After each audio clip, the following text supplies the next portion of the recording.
Howdy, howdy. Howdy, Cowdy.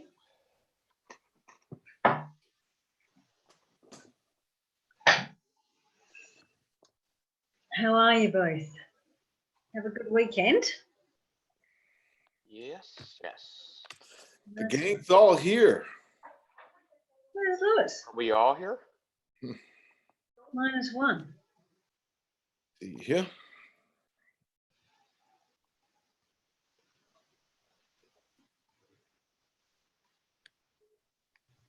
How is everyone? Good. Oops, I can't hear anyone. I don't know what's going on. Yeah.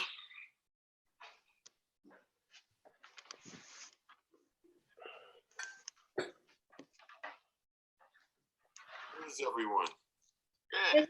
Is there any possibility this week that we could do an hour earlier? At all? Because I'm not going to be late this week. There's no elective cases to do. Would that suit everybody to come on an hour earlier? So that An it would, hour? I Well, could we- possibly do that.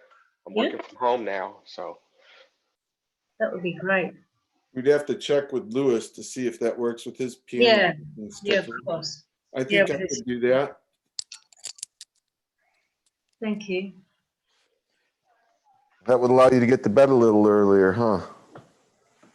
That's it. So it would be nice to, because we've Oops, I lost you. gone daylight saving Can't hear now too. Oh, Can't hear you. I'm not muted. Nope, you're not Uh-huh. muted. I can hear you a little tiny bit. Do you have a Bluetooth headset connected to your computer? No. That's a bit Let's see, what's technological. going on here? Des, can you say something? yeah, can you hear me? Oh, it must be on my end. Crap. Could be because I have YouTube live. Yeah, possibly. Yeah, can you hear me? Unmute You're that. recording, right? Turn that off. How about now? Can you hear me? I can can hear hear you. you. Yeah, we can hear you. I can't hear you guys. Oh,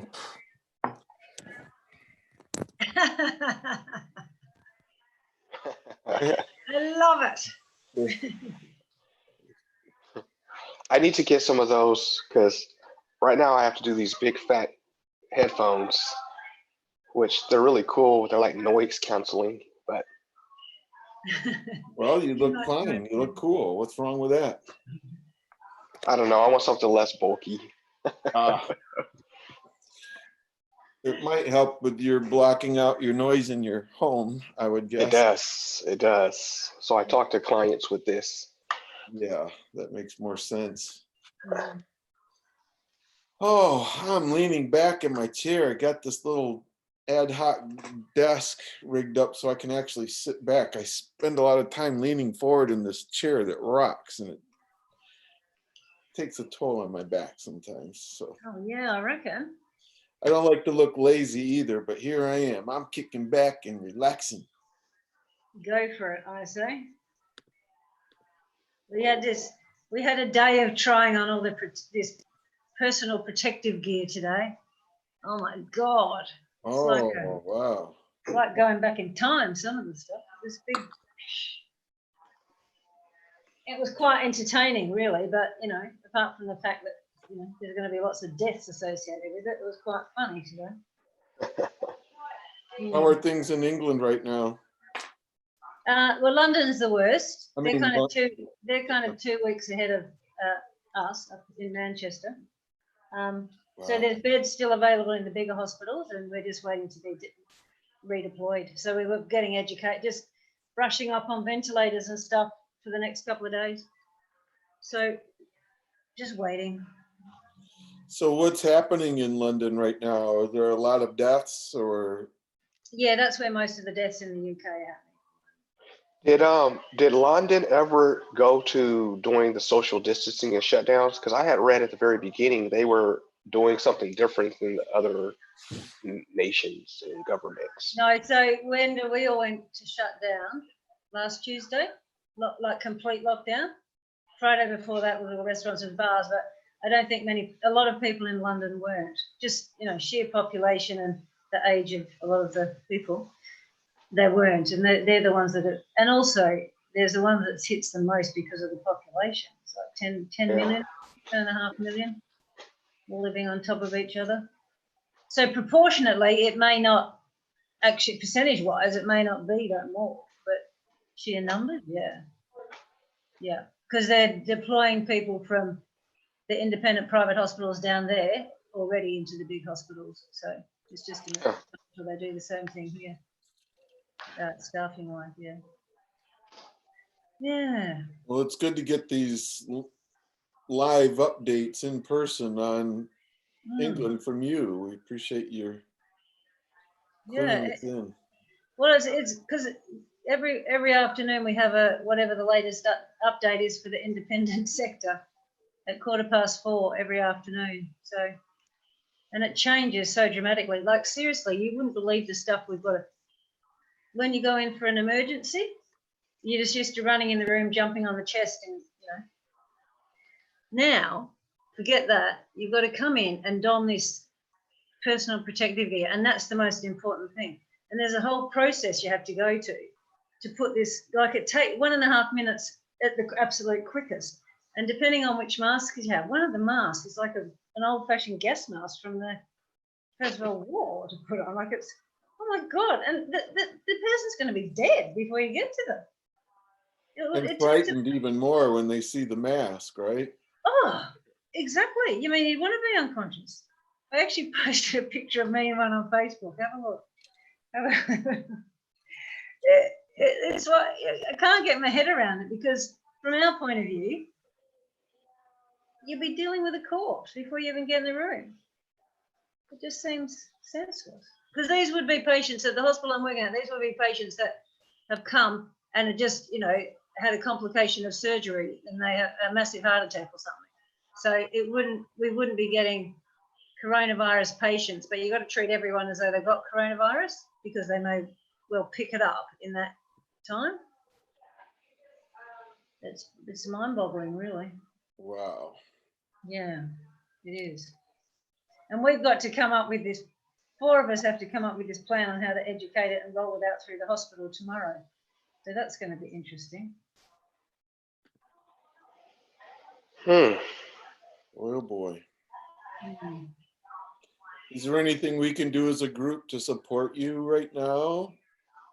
Well, the most daunting thing for me actually was contacting my friends in Australia over the weekend, just purely coincidental. Everyone wanted to chat.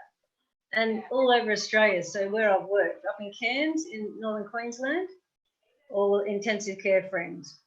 So they're the same, like they haven't got enough personal protective gear. Down in Melbourne, Rockhampton's the same in northern Queensland. Down in Melbourne, same, not enough protective gear. Bendigo, just outside of Melbourne, same. All opened up all the hospitals. They've got starting to get cases. Perth, my sister in Perth, she's a GP, and they haven't got enough protective gear. How the hell are going to staff them to survive? So it's probably more the fact that it's a worldwide thing, isn't it? And people that I know are in the same position as us on the other side of the world. They're just not talking as bigger numbers because the population isn't big. So that was probably the most, and they're my mates that are in the same boat as me here. Wow. Yeah, that's probably the most daunting thing from that, because I kind of think, well, Australia's a bit safer because they're, southern hemisphere, a bit more isolated. Would you mind if Des and I just prayed for you? Not right at all. now? Not at all. Des, would you mind just sharing a prayer for Jody, and I'll stand in agreement with you. Would that be okay? That would be okay. Thank you. Thank you. Yeah. Yeah, well, Father, we just thank you that Jody, you've equipped. She's been equipped to with special abilities to deal with the situation that she's dealing with, that it's nothing is outside of the realm of just impossibility as far as what she needs on hand. Lord, we just ask that you would just bless her with the wisdom and with the know-how, the knowledge to roll out what they need to roll out where she's at, that her just her light would shine, and that she would be a beacon of hope and healing for everyone that she comes in contact with, and and just bless her with wisdom, and that she would be able to just encourage and bring hope to others. And in the name of Jesus, amen. Amen. Amen. Thank you. You know, the other thing is my son's got symptoms, so I didn't see them over the weekend. Got a dry Oh, cough. He's got symptoms. He's got a dry cough, and my ex-husband's got the headaches and a sore throat as well. So they're self-isolating. Okay. Wow. wow, that's right. Yeah. Amen. So what is it? 7? I don't know what they're doing there. 7 days isolation if you've got the symptoms, and then Ellie will have to isolate for 14 days because she hasn't got any symptoms yet. But if in that time she gets symptoms, she has to isolate herself then for 7 days from the day she gets symptoms. Yeah. Isolate herself from her father and her brother, or just people No, outside the home? just in the same household. Yeah. Just in the house. Yeah. So I haven't seen him over the weekend. This happened Thursday. Well, have you been exposed then, do you think? No, because I don't usually see them in the week because they got school. So I was going to catch up with them on the weekend. But now Ellie's gone on to holidays now, so they're stuck at home anyway. Yeah, that kind of sucks. So hopefully it doesn't progress anymore. They're okay. I'm in contact with them. I'm giving them instructions on phone numbers to ring if this happens. Phone numbers to ring if that happens. Yeah. Well, on a lighter subject, are you all ready to take a look at our mind map? I'm assuming that Lewis might not be able to join us until he's done with whatever. Yeah, sure. And something came up for him. Let's do it. Let's do it. Okay. Let's see.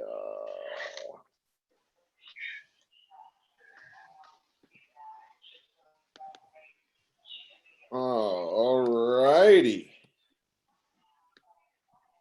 So this week we're covering Station 3, which is, hold on a second, if I can move this. I got to move this dumb bar out of my way. Oh man, I've got to get this information to that Zoom guy. This thing drives me. You can't see it, but when you record, as you know, Jody, if you've done recording and hosted a meeting, you have this extra panel. It's a floating panel. And it's way too big, way too thick, just clunky as heck. And every time you try to go on your computer to share something, like hit the menu in your browser, or you got to move this thing out of your way so you can see it. And sometimes you can't do that so easily. And so I have to help them get this fixed. And they've asked me, one of the guys at Zoom has asked me for my ideas, and I haven't gotten them to him yet. No, I think we got that last month too. Just saying. Yeah, I know. I'm so slow to get it to him. It's like, I should probably do that. Not that it's going to do any good. Maybe he'll get it to somebody who can get it done or not. I don't know. But in any case, let me just show you.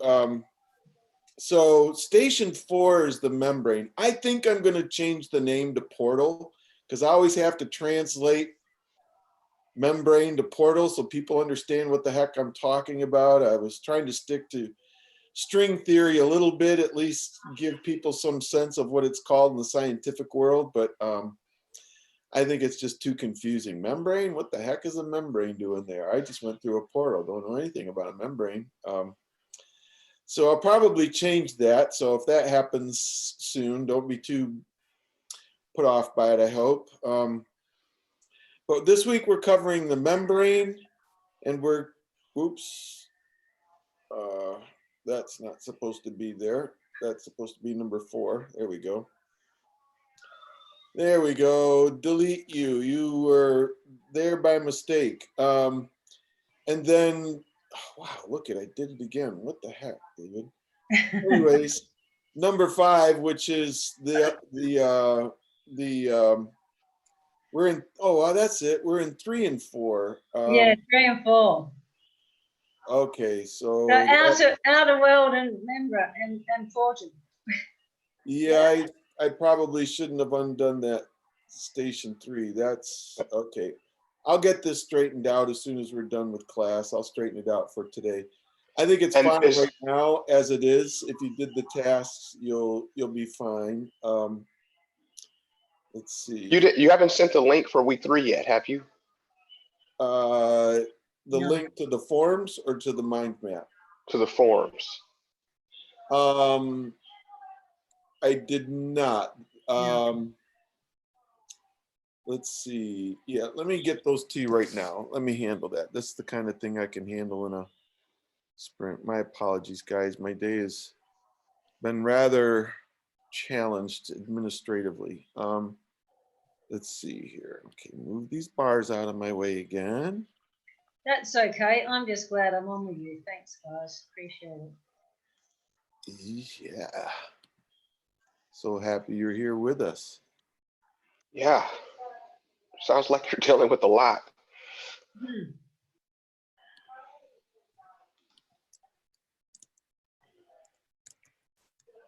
Week 3.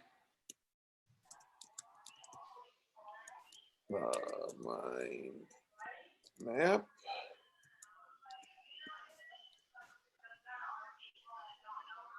And let me get you the form.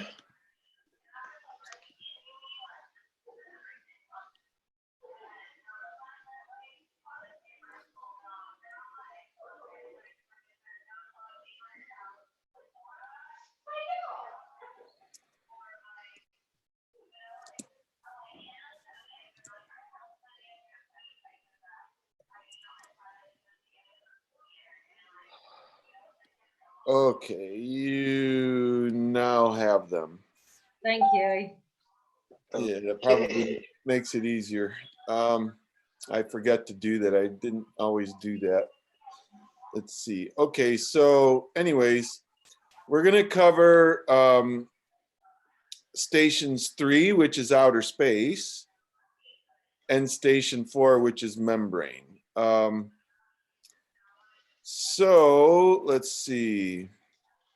Yeah, those questions, I had that right. I just wasn't thinking when I deleted that thing. Let's see here. So let me get back to you. Where are you? Where'd you go? Come on back, y'all. Don't hide from me like that. What? Okay. Oh, I lost you guys. Let me cancel this. Hold on a second. Stop share. Whoa, that was weird. I couldn't get you guys back so I could see you. All right, so Jody, since you've been through this before, what would you say is the most important purpose for the outer space station? To have them chill out, dissociate, just get comfortable with the whole conception of being the traveler and getting chilled into their subconscious. Perfect. And we have Lewis here.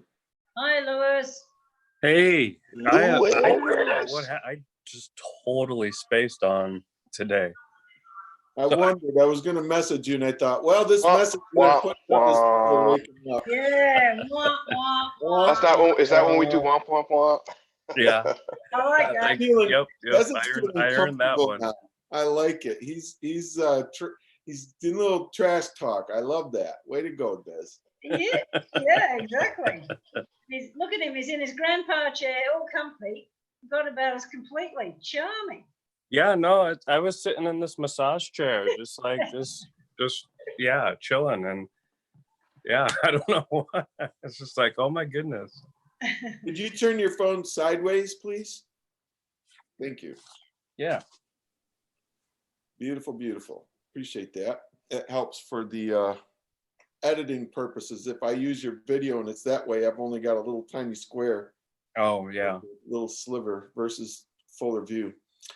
So we're covering outer space. And Jody, what was your answer to what is the primary purpose for the outer space?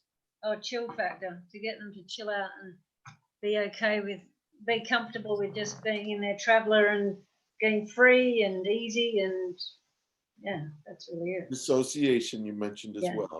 yeah, we'll do that. That's the chill factor, yeah. Awesome. Yeah. And Lewis, how do we get them comfortable? What are some ways that we would get them comfortable being in their spacesuit, their phantom form? What are some ways we do that in outer space? Mm.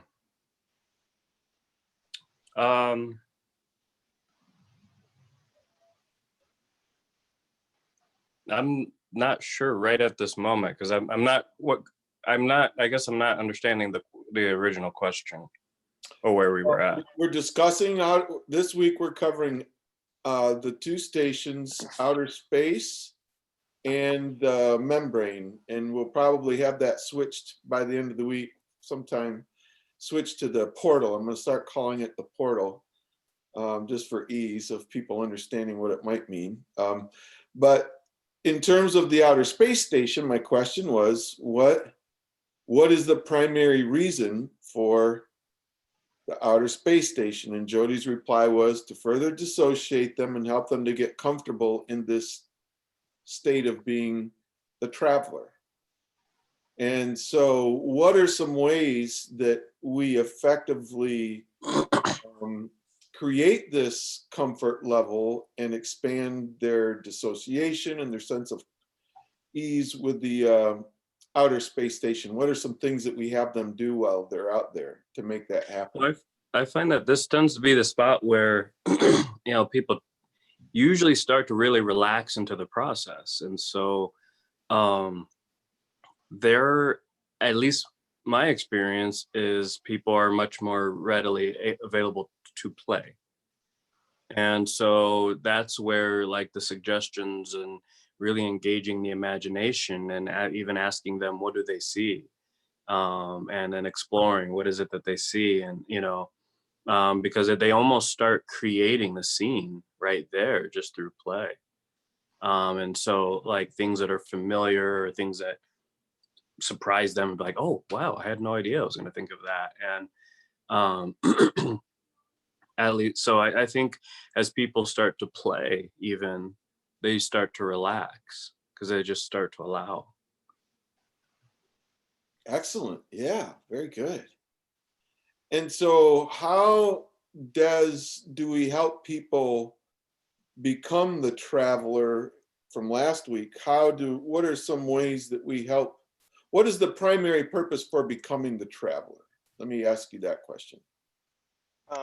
Dissociation, so that they can create a safe, dissociated barrier from the meditator, and it creates the emotional safety and mental safety. So I think that's the primary purpose. That's exactly it.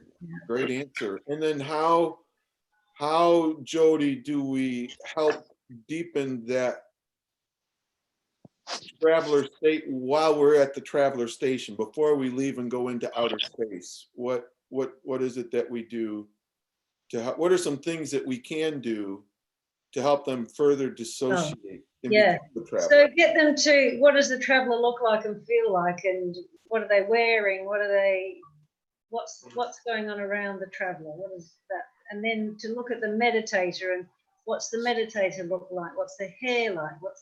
So that you're actually visualizing standing outside and looking back. And what can you talk about the meditator? Can you see something that you love about the meditator? So you can see them as two separate things. Mhm. Yeah. Wow, you guys are giving just incredible answers. This is amazing. Thank you.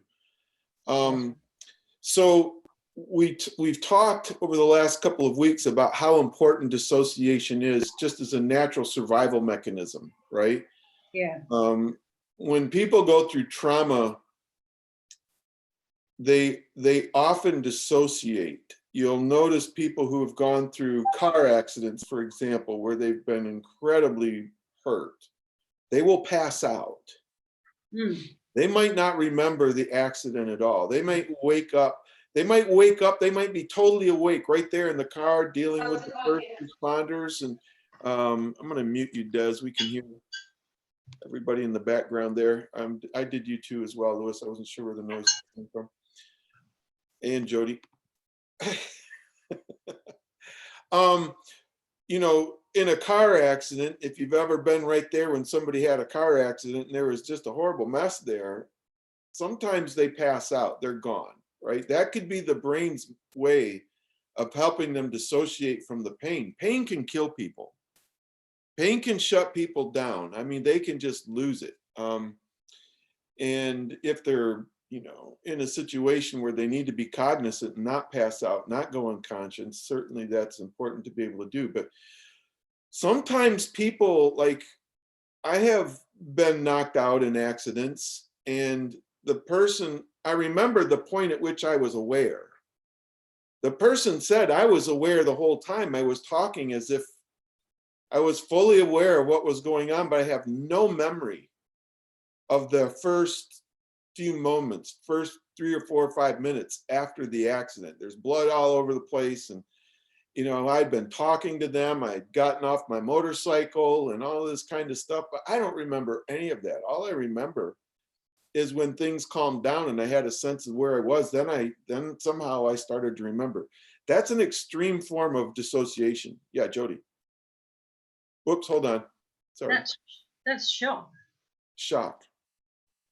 It's, you know, your whole, it's not just your mind dissociating, it's your whole body system. Right. Yeah. Well, so what is shock though? From a conscious perspective, what is shock?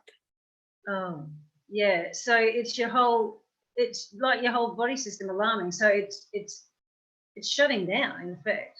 So all the things that don't need to be awake aren't awake, and whether that resolves itself in it's certainly dissociation for most people, but there's a whole physical process that goes with it as well, and this depends how bad it is as to what that happens within your body and what type of shock it is as to what shuts down.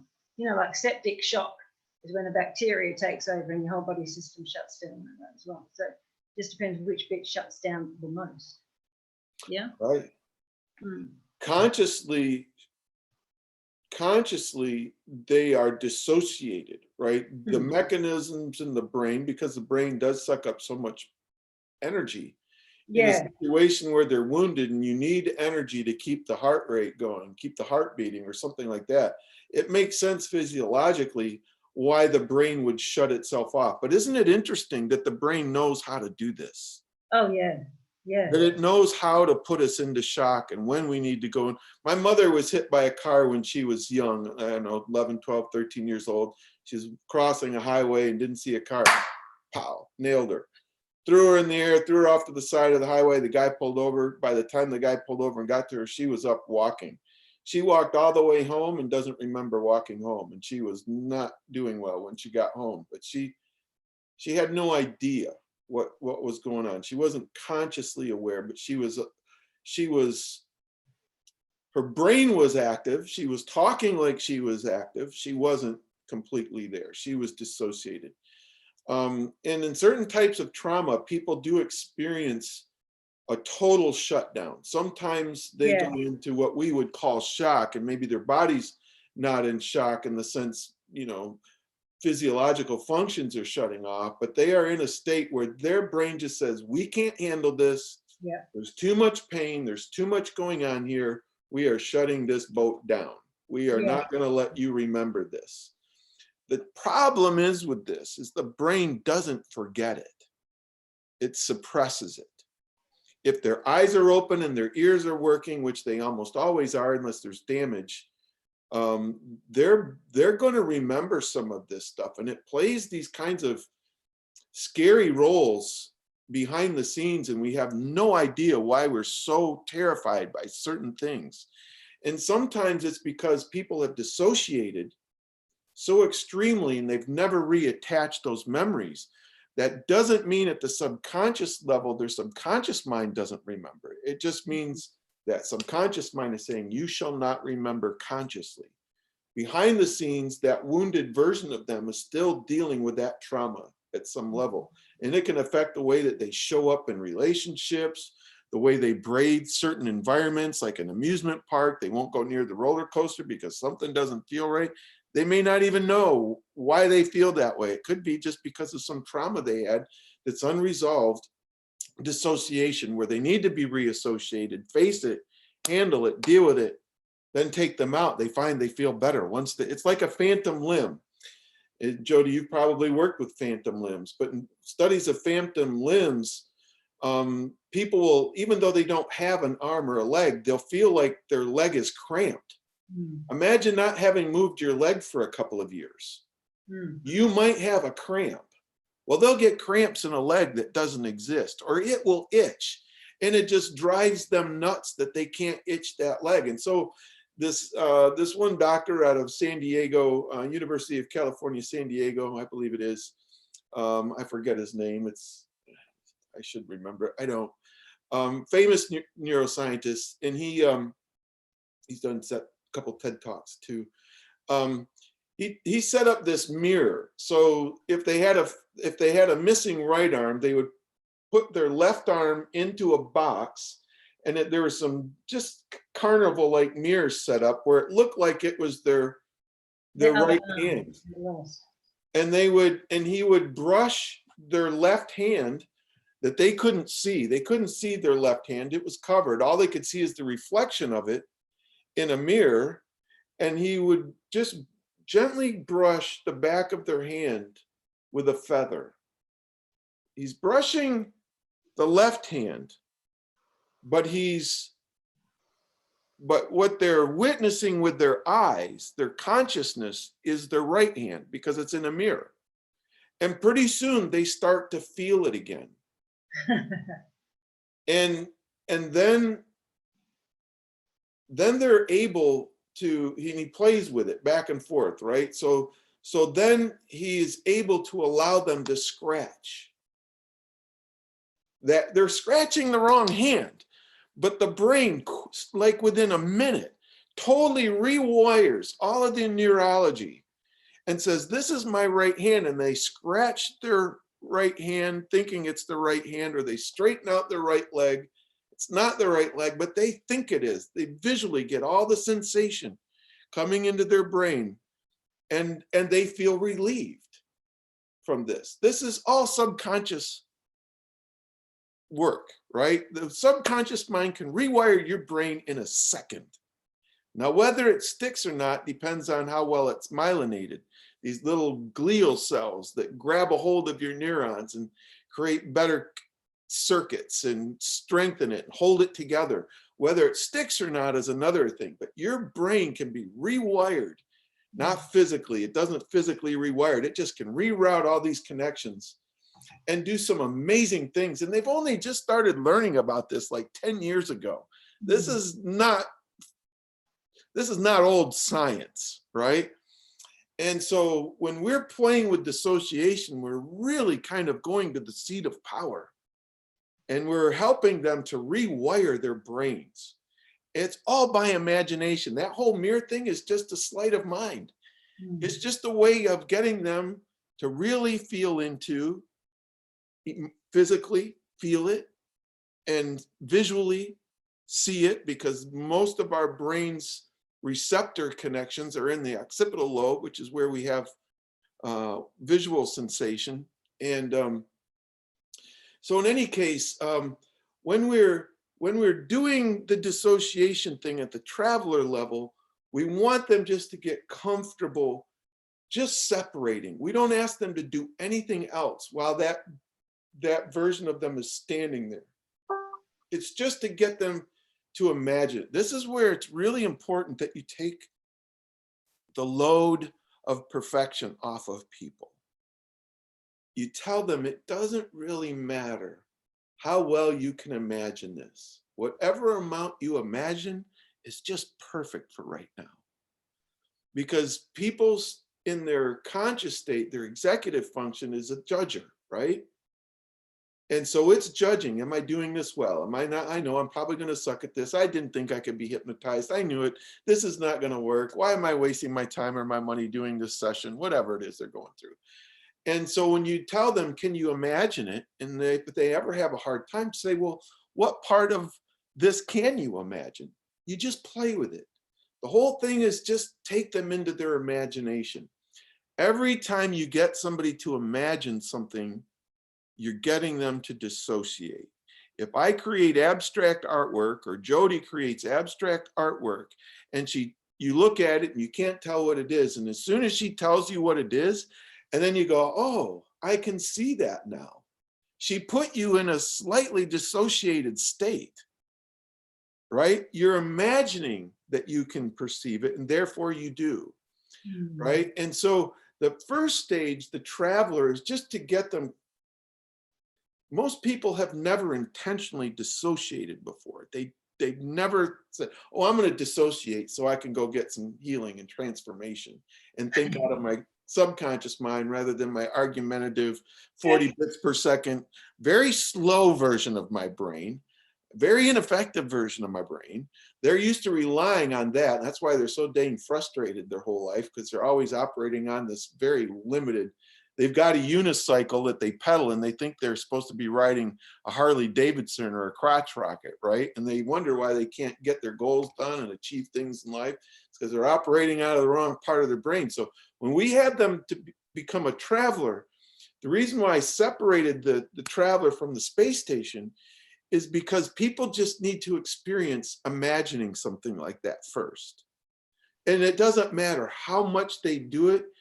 The way that you can deepen it is you take that traveler, as Jody said, and we begin to ask them, can you imagine what your traveler is wearing? That's another imagination, right? And you'll be surprised. They might have seen themselves as wearing their normal clothes, but then as soon as you say, I wonder what your traveler's wearing right now. Some of them like to dress like superheroes. All of a sudden, they'll see something. It might be the same thing that they saw before, but oftentimes, just the fact that you're asking that question, their subconscious mind wants to play with that, right? And it's like, oh, yeah, I'm wearing a superhero. I'm wearing this beautiful gown and it's flowy and green. And so if they give you any detail, you say, well, tell me, what does green mean to you? What does that mean to you? You're trying to create, you're not trying, you're creating dissociation with meaning. You're helping them to attach their body, their sensations, their neurons, all of their neurology. You're trying your best, or doing your best, I shouldn't say trying, you're doing your best to get them, their brain to rewire, just like the mirrors, the phantom limb thing, to rewire just for a while and go inside of this fictitious character that you're helping them to create. That's why we don't tell them what their traveler looks like, right? You could, but what if you tell them it's red and they have an aversion to red? What if that's their least favorite color and they hate themselves wearing red? Maybe they feel fat in red or something, and you're saying red. This is why we don't tell them what to see. We just give them the scene. Here's what we're going to do here. What do you see? You want them to use their imagination as much as possible. And then you take them piece by piece into the traveler, especially when you're working with new people that haven't done it before and haven't done it much. Ask them, what is she wearing? What does she have on her feet? What does her hair look like? Ooh, how does her clothing that she's wearing, how does that feel on your skin, traveler? And at that point, I don't call them Mary or Betty. I don't call them anything but traveler. You'll notice I rarely use a person's name when I'm doing these things, because I don't want to take them back to their former life. that was there 5 minutes ago. They called themselves David or Betty or Mary, whatever, right? I don't want to remind them of that. That's why we come up with the character names of the meditator, the traveler, and the doppelgangers. I'll say doppelganger, traveler, meditator. I don't use their name. I don't want any chance that I'm going to reassociate them without me knowing it. It's okay if they do. I just need to know that they've done that, because if they're in a situation where they're facing trauma or about to, and I don't know that they've reassociated with a meditator, I've got to go back and do some work, right? So I'm very careful not to use names once we get past, okay, Mary, you're going to close your eyes now. And at that point, I'm calling her meditator. And as soon as I'm done with the meditator, I don't mention the meditator again, unless I say you're bringing something back to the meditator. I won't say the person's name. I'll say you're bringing it back to the meditator. Because remember, when they become the traveler, what do we ask them to do? Imagine the meditator. So here, this is kind of an interesting thing. This is like looking in a mirror and setting up another mirror that you point at yourself and points at that mirror so that you can see yourself through a reflection of a reflection. You're seeing yourself. That's an imagination. When you ask them to turn around and look at the meditator, that's an imagination. They might not think that. They think it's a remembering. What am I wearing? You know, that kind of stuff. Do you see what she's wearing? Do you see the look on her face? She's worked so hard in her life. She's clothed in human flesh. She's got all the struggles and limitations of this physical world. And she wants to find answers. And she wants you, traveler, to go on this mission. So you give the traveler the sense of mission and freedom, right? And so that's an orientation that you really work on with people. That's where you're taking them into theta, right there. The more you can get them to imagine, how does it feel? How do her shoulders feel now? The meditator seem tight. How does the traveler feel now? How does the traveler's shoulders feel now? Or you could say, if you want to plan a suggestion, how do the traveler's shoulders feel better now? Yes. They'll imagine it. Oh, she feels great. No problem whatsoever. If you checked in that moment, don't do it. But if you checked in that moment, you probably find out that the pain is gone from the meditator right now too. You've rewired the brain. It's like, we don't feel this. That pain is gone for now, right? So then when we take the traveler, so we're getting the traveler to feel into just being the traveler at the traveler station. Just be the traveler. Really work in that imagination. Work it out. Where do you feel it in your body? Blah, blah, blah. How does the dress feel on her? How does your superhero suit feel on? What's that cape feel like, Lewis? That kind of a thing, you know? When we take them into outer space, we're doing something a little differently. We've already got them dissociated one level from the meditator. Now we want them to understand their limitlessness. Jesus said, all things are possible to those who believe. Well, you can't believe something unless you can first imagine it. It's impossible. You have to first imagine it before you can believe it. Otherwise, it's a word that doesn't mean anything to you. Believe what? I don't know. Believe what? Do you believe you're healed? I don't know. Am I healed? I don't see anything healed. No, I guess I don't believe it. Well, in order to believe, you first have to imagine.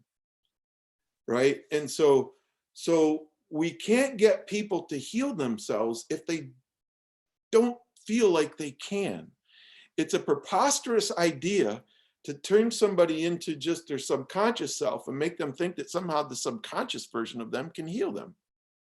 But if you tell them, if you work into your story that this traveler is limitless, I'll say 100% of the time when I do it, unless they're really experienced with me, which most of you are at this point, I will say, you notice that you're impervious to heat or cold or any physical matter. A meteorite could pass right through you. You wouldn't even feel it, right? So I want them to sense, okay, I'm safe. I don't have to feel things. Only if you want to. You can experience things and feel them, but only if you decide that's what you want. And you can do anything. And that's why we have them play in the clouds on the way up, or You know, hey, let's stop at the clouds with new people. I almost always stop at the clouds. Play in the clouds. What would you do in the clouds? You ever been in an airplane, Mary or Bob, and see a cloud and go, wow, I wish I could play in that. Like, wouldn't that be fun? Get them playing in the clouds. The more they imagine, the deeper they go into theta.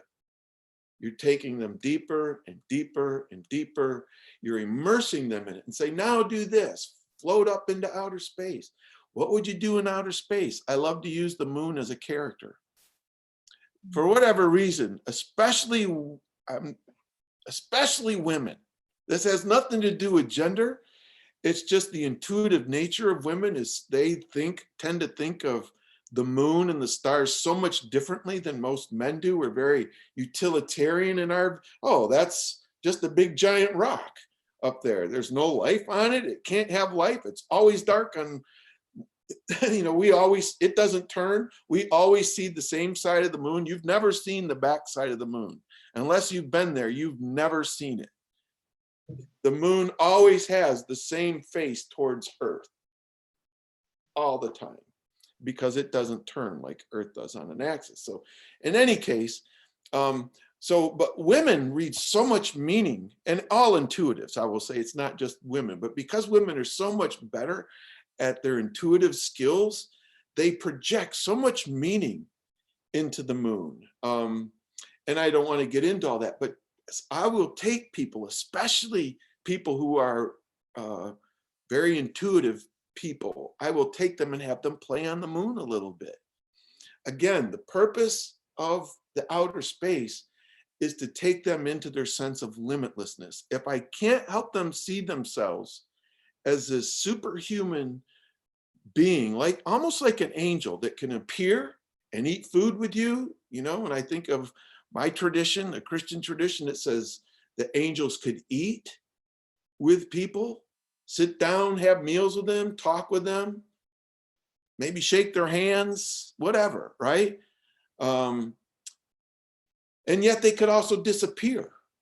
And they could travel at the speed of thought.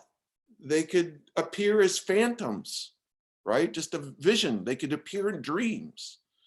So I want to, basically what I'm doing with the traveler is creating an angelic type creature in them. The purpose of this is to give them a sense like, wow, I'm pretty badass. I want them to have confidence as the traveler that maybe the meditator doesn't have the answers that she's looking for. Maybe she feels incapable of changing herself.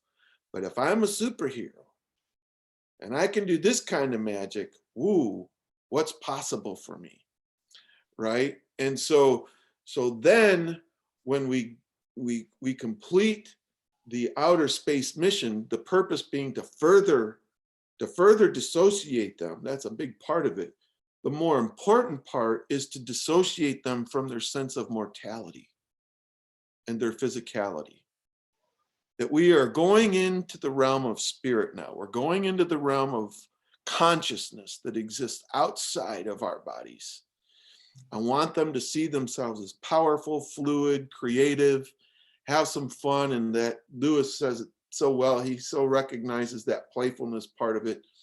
And that is when you're playing with things, you're childlike and you're more immersed. That's why we make this a playful experience. It's not, okay, now go touch the earth because I need you to touch the earth because that's going to help you feel more dissociated. If you say that, you kind of ruin the whole deal. You got to let them be in character and play with this thing. And the more you let them play with it, the more they'll have fun with it. The more they have fun with it, the more immersed they get. And so by the time we get them to the next station, which is the portal or the membrane, depending on when this recording is being viewed, the purpose there is to further give them a sense of plausibility. So it might be hard for me to imagine that I could do these magical things and heal my body, you know, just in this traveler state. Most people are questioning the first time they do this, the whole way they'll question what the heck is going on here. And what I'm usually quick to do in my orientation. Before I do a meditation, I'll send them a link to an orientation. And basically, the orientation basically says it's really important for you to logically assess what you've gone through. Critical thinking is really important. I want people to go back and analyze the crap out of their experience. I want them to do that. I don't mind at all. In fact, I love it when they do that. If you tell people they can't, they're probably going to, especially if they're stubborn people or leaders. You tell them they can't, they're gonna say, wrong words, dude. You should have just told me that I could, and I wouldn't have. But if you tell me I can't, I'm gonna try it anyway, see if it works for me. We don't want to violate their sense of sovereignty. So, but in any case, when we're taking them into this portal, what we're going for there is a deeper sense of plausibility. By that I mean, I might not be able to imagine myself as the meditator doing anything special. I'm not even sure that my superhero, I've never heard of Batman healing anybody. I've never seen a superhero that was a superhero therapist. They might not have any construct for that in their mind. Like, what the heck? The reason why we take them into parallel universes and say, look, there's a version of you in this many worlds of every conceivable version of you, like the richest person in the world in some universes, you're the poorest person in the world in others, you're the wisest, you're the most successful technologist, you're the greatest inventor. Like, that's what many worlds interpretation of quantum mechanics says. If they go learn it from any theoretical physicist, that's what they're going to tell them. In this world, if that's the way it works, this is how it is. There's an infinite number of you in every conceivable situation possible in life, at every stage in your journey, all at the same time. They're all happening all at the same time. And so most people can't get their head around that. You know why that's great for hypnosis? In hypnosis, one of the common techniques is a confusion tactic. If I make you, so when you see a hypnotist do this weird thing where they, like sometimes in stage hypnotists, they'll bring them up close and they'll maybe hold up their hand, say, wait till it gets close to your hand. You find it just slowly attracting to your forehead. And the closer your hand gets to your forehead, the deeper you go, and then they'll go like this. They won't hit it hard. It looks like they're doing harder. They'll pull them down really fast. It's just to shock them, confuse them. Because when somebody's confused, they go into a part of their brain that's searching for answers. Instantly, it's like, what's going on? If you tell them what's going on, the first suggestion that they receive is the one that they're most likely to go with. And they'll stick with it as long as you don't break it. So hypnotists learn, especially street hypnosis, you'll see them do some pretty radical things that you'd never want to do with a client. Like they'll have them leaning right on their shoulder and just like dangling their arms. It's like, that would be a little too weird if you're trying to build trust with somebody as a therapist. They're coming for marriage counseling. Next thing you know, you got their head on your shoulder and they're dangling. But these are confusion tactics. I don't think we need all of that. If we've got a little bit of extra time and get them to play with their imagination, what we can do to create this confusion is just to say things like, you know, in many worlds, interpretation of quantum mechanics, who says that that's real? Probably isn't. Who cares? But if you can imagine what that would be like, to know that there's an infinite number of you, and we got to dial in the right one. So who are we going to dial in here? What do we want to accomplish? Great. How long would you like to see yourself living out the transformation that you want today, traveler? Oh, I'd like to see myself living it out about 3 years. Okay, great, 3 years. Then we're going to dial in a world that's your doppelganger, your doubles 3 years ahead of you. This is just about getting them to imagine the possibilities.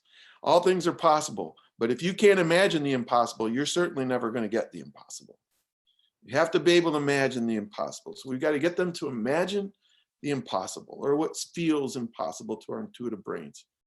So this many worlds construct gives people a chance for unlimited possibility. So, but it's plausible. If we do exist in a many worlds construct, and I'm not saying that you have to believe that, Charlie, but if we did, let's play with this. Which doppelganger would you want to visit? Right? So when they step through the portal, we're taking them further into a world of possibility, not something that she or he has to work through to make it happen. Now she's just showing up in a world where it's already happened and it's been there for several years, 3 years, 5 years, 10 years. I love to do the 1,000-year-old version. Have you done the 1,000-year-old version? I think you have, Jody, haven't you? Lewis, have you done the 1,000-year-old version of yourself? That one's fun. Yeah. You know, like infinite possibility. Wow, if you could sit with a version of you that lived for 1,000 years, practicing your spirituality, practicing your peacefulness. Wow, like, and they're just going to get better and better at it every year. And imagine after 1,000 years, how incredible would it be to meet that version of you? Well, now it's like, ooh, let's just rip open impossibility. Let's just tear that veil right apart and think about, oh my goodness, what skills, what instrument couldn't you play, Lewis, if you had 1,000 years? That's it. Right? What couldn't you know that is knowable if you had 1,000 years to learn it? The whole point of the portal is to stop, pause, dial in their intentions. But before you dial in the intentions, you've got to make it clear this part of the story. This part is you get to pick any version of yourself. I recommend that we go to the future now. Let's go into the future, Charlie, and meet a version of you that's had this, walked out this transformation for at least 3 years. So it's at least 3 years ahead of today. You know, but you tell me how many years. You can say the years, or you can ask them whatever you want. But what we're doing there is we're taking them into a land of possibility where they don't have to know all the details. If you can't say something like the many worlds interpretation, you're going to get a lot of analytics wrestling with you. Like, well, I'd like to know how I got there. Like, I haven't drank for 3 years. I've drank a fifth of whiskey every day for the last 25 years and a 12-pack of beer to wash it all down, right? I'm going to do what? Yeah, in this universe, you never were an alcoholic. How's that? Right? You can do that kind of thing. And so it's just, you're appealing to the child in them, that inner subconscious version of them that's really good at this. And you're calling that part of them to the forefront rather than dealing with their logical mind, their argumentative mind, their executive functions, their administrator, all of that kind of crap. You're just dealing with the child that thinks in limitless possibility. When you're a little kid, you could dream about being anything, real little, because you didn't know what the rules were, right? Now we think we know what the rules are. Well, guess what? We're wrong. I don't know what tradition people watching this video are from, but most traditions talk about something like a heaven or a nirvana or someplace like this place of where you've made it. Like, you got everything going on. You're there. There's a place for you to be and go there. And so if we can get people to dissociate from even the potential of their traveler, the traveler is still acting. People tend to think of the traveler as just a different version of their now self, right? So Lewis, when you become a traveler, do you think of yourself as, oh, I've just become this version of me, but I'm still now. I'm still in 2020. I'm still, right? Do you have that sense when you become the traveler? Yeah.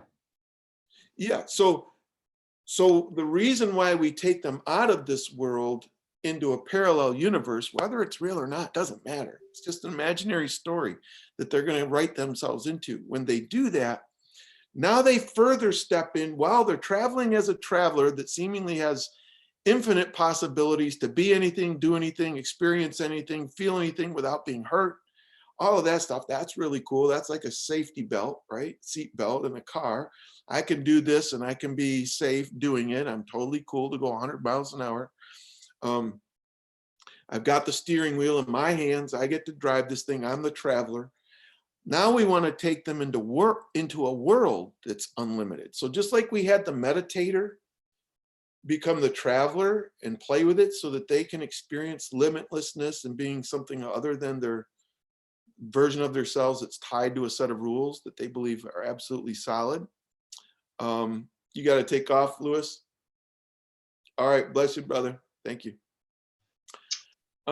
When we take them into a parallel world, when we're standing at the portal station or the membrane station, we want to prepare them to think, not only are you, traveler, limitless, but we're about ready to enter into a limitless world where you already exist in the natural version of yourself.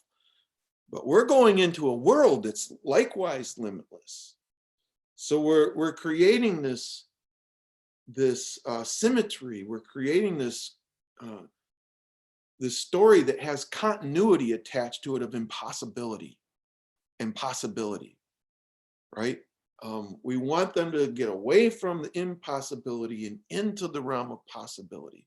It's that belief that allows them to imagine what it would be like to be that doppelganger that's 3 or 5 years ahead of time, right? It's just getting them to believe it. This is just a fun story way. It's a narrative. It's a metaphor. It's a parable.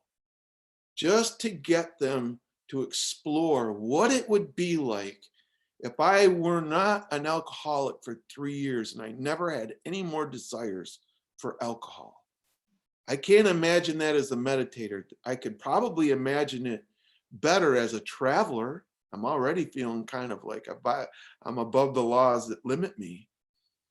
But then when we ask them again to take their whole world into this place where everybody around them has adjusted to this new version of them, that's more powerful. When I was a drug and alcohol rehab counselor and director, one of the things that you learn very quickly, especially when you get court appointees, which is what I was getting, is court appointees coming to this house that I was put in charge of at the age of 22, and I shouldn't have been, but the guy that was running it took off on a binger stole my car and took off for a week or 5 days, maybe, no, I think it was a week. Took off. And I was the only one in charge. I had a house full of guys, and I'd been an alcoholic and a drug addict, and I had overcome all that stuff, but I didn't even know the 12 steps, let alone taking them through all of this stuff. But when these court-appointed people were sent to this rehab, one of the things that we learned is we couldn't let them have visitation from their significant other or their kids or their parents for the first 2 or 3 weeks, maybe even a month. Because the people that love us the most are often the ones most responsible for restricting our spiritual growth. Absolutely. Because they expect us today to be the same. They expect us to be tomorrow the same that we are today. Just in a box. They label us. Right. And just, they don't mean to. They're not doing it to hurt us. They just think of, and it could be they're not an enabler. They could just be somebody, a dad that's so upset with his son for being like that. So the dad visits the son and he's had a week of being sober. He's gone through some detox. He's kind of moving forward. Angry old ornery dad that's displeased with his son shows up and sees his son as an alcoholic. Next thing you know, that kid's got a desire to drink again, more than he did before his dad showed up. Our expectations of others affect them. Quantum physics says you cannot look at the stars without affecting them. You look at a star, you're going to affect it in some way. It's impossible. That's why they hate quantum physics. If you observe something, you affect it. That's the rule. That is the rule. That's not woo. That's pure science. But that's true. That is so true. Like 100% true. Yeah. Yeah. So when we're taking them into outer space, before we get to the portal, when we get to the portal, we're loosening them up, right? What good is it if we just put them around the same people right then before they even got the transformation? Let's take them to a world in which their whole world is used to them not being an alcoholic now. What does that look like? What does that feel like? How does your dad look at you now? Oh man, he's so proud of me. Well, he should be, because you've really done an incredible job, haven't you? 3 years sober without even so much as a desire for alcohol. Wow, what would that look like? And then you start asking them, where do you feel that? How do you, when people are drinking and avoiding problems, they're dissociating in an unhealthy way. They're using drugs and alcohol to dissociate, right? If they're in an abusive relationship after the first time they got punched in the face, if they stay there, they're choosing that. What's scarier to them is a world that they don't know how to survive in. They'd rather be beaten and know how they're going to live tomorrow than to not be beaten and not know how to live their life. Jody, yes. On average, 7 times people return to abusive relationships before they actually leave. 7 times on average. So some people stay for a hell of a lot more than that. Yeah. Some people Physically stay a abusive lifetime. relationship. That's frightening, isn't it? Well, and again, this doesn't sound right, but they're choosing the beatings in which they typically dissociate to some level, just like a drug. Yeah. They dissociate. Here's what Virginia Satir says, and she's one of the 20th century's most powerful psychologists. The gentleman, Richard Bandler and John Grinder, the two gentlemen that developed neurolinguistic programming, which is more conversational hypnosis. They studied 3 of the world's most successful psychologists. Where other psychologists were getting people kind of better in a couple of years, these 3 people could get them better in 1 session, or maybe 2 or 3. I mean, just like ridiculous stuff that everybody thought was impossible. They would get it done so quickly. Virginia Satir is one of these people that was using hypnosis, and she used it powerfully. And it's often been said that the number one purpose of the subconscious mind is to keep us alive. She said that's not exactly true.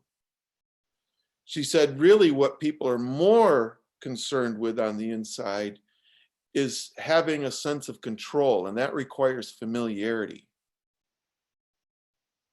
So if you were to slip into a world, all of a sudden find yourself in a world where there's no gravity or very little gravity, you'd say, oh, that'd be fun.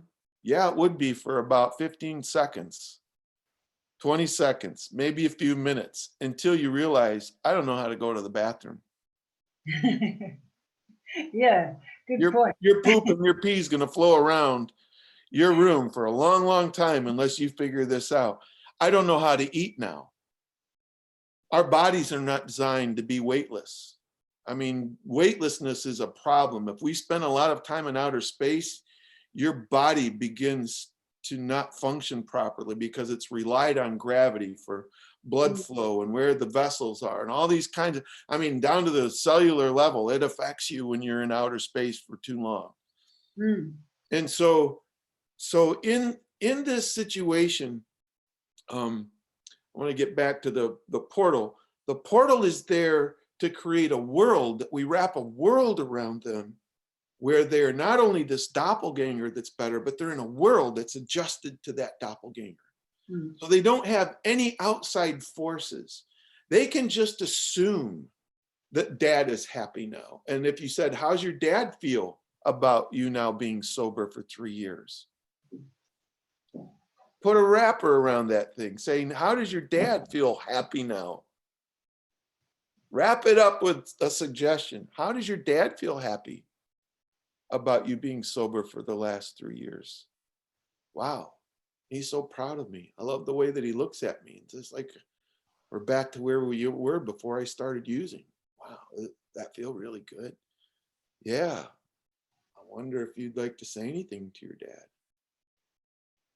Nope, he's clear. We took care of all that. Oh, I wouldn't have thought of that. I might have said maybe offer him an apology or something.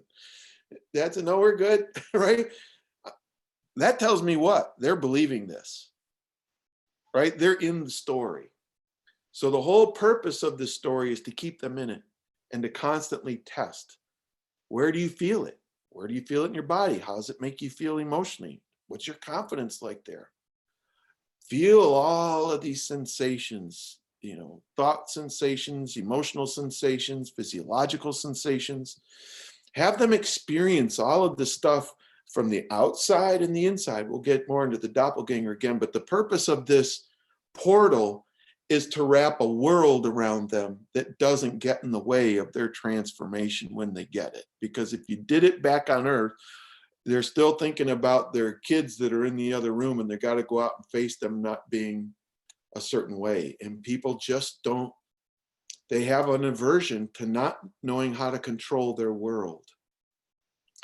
A lot of people won't change because they're afraid of how it's going to affect their world. Their husband that they drink with every night, what will they do? Will he leave me? I know I'm dying of liver cancer, or I've got a challenged liver, but I'm not supposed to drink. But what am I going to do with my life? That's all I've done. So Virginia Satir says that it's the lack of familiarity, which is in essence a lack of control, that people will resist more than that. They would rather die. When somebody jumps off the roof to commit suicide, clearly they're not trying to protect their life above and beyond all things. Their subconscious mind might have even gone into party with them, you know, like into they're complicit. Their subconscious mind might say, well, man, if this sense of not knowing what your life is going to be like if your wife leaves you tomorrow, wow, that looks like that's super distressing. So why don't you just go ahead and jump off the roof, Charlie? Right? If they paused for a moment and were able to dissociate just for a moment, if they had a speck of dissociative power, control over their mind, they could step outside of themselves and look at themselves standing on top of a building and go, this is the stupidest thing you could possibly do right now. Then you could say, well, while you're there, traveler, go take a look at your kids tomorrow and see how they feel about this. You thought they were going to be happier without you? Let's see how this plays out. Right? Talk about heartache and stress. And well, you might know what you're doing. You're dead, but you just left them with a lifetime of not knowing what to do. Right? And so we're working dissociation, but we want at the portal, at the membrane, we want to wrap a world around them that doesn't hold them down like an anchor. And what? Go ahead, Des, you're muted. Sorry, I'll unmute you. Yeah, I have to go. But Okay. this has been good. All right. Oh, wow, we've already gone over. I had no idea. You guys are so good. Remind me if I get to that point. Thank you. I'm done anyways. This is the end of this. Thank you all. This is wonderful. That was great. If you could stick around for a minute, I'd love to chat with you just for a second. Thank you, Des, for that. I appreciate you. Anyway, sorry, I lost so lost track of time. You're on a roll. That's good. Yeah. Well, so how are you really doing emotionally after knowing that your kids might have been exposed in your actions? Well, to be honest, I only found out on yesterday. Hold on just a second. I'm going to stop this.